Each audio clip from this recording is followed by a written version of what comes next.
তো বন্ধুরা, আজকে আমি ভীষণ খুশি। আজকে হলো আমার মেয়ের জন্মদিন, আর সেটা কিন্তু ছোটোখাটো করে হলেও পালন করতে পারছি। কেন বলো তো? তোমাদের দাদাভাই যে কাকুটার কাজ করে, সেই কাকুটার কাছ থেকে অল্প কিছু টাকা আমরা ধার নিয়েছি তার জন্য। আর এখন দেখো, সকাল সকাল আজকে ঘুম থেকে উঠে গিয়েছে, আর তোমাদের দাদাভাইও কিন্তু ঘুম থেকে উঠে গেছে।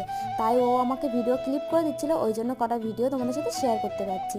আর একা একা না আজকে এতটাই চাপ ছিলাম যে ভিডিও অন করে যে একটু কাজ করবো সেটাও কিন্তু হচ্ছিল না। তারপরে দেখো, অনেকটা বেলা হয়ে গেছে, একটা মতন বাজে। তো এদিকে দেখো মা, ননদ, শাশুড়ি সবাই চলে এসেছে। আর এদিকে দেখো ওর ওর জন্য কেক এনেছে, তো সেটা হলো ফ্রিজে রাখতে গেলাম। আর এদিকে দিদি আর ননদ মিলে সব বাছাবাছি করছে, আমি এখন পটল টটল সব কিছু কাটাকুটি করছি। আর খুব কিন্তু মজা হচ্ছিলো, কারণ সবাই মিলে একসঙ্গে ছিলাম, বলো ছোটোখাটো করে হলেও প্রচণ্ড মজা করেছি আজকে। তারপরে দেখো আমার মামাম সোনা একটা বান্ধবী গিফট নিয়ে এসেছিলো, সেটাই দেখছিল। যাই হোক, এখন তার ভিডিও মানে এই পর্যন্তই। আর তোমরা পরের ভিডিওতে সব কিছু দেখতে পাবে। আর এখানে দেখো কী কী রান্না হলো, সব কিছু পরের ভিডিওতে তোমাদেরকে বলে দেবো।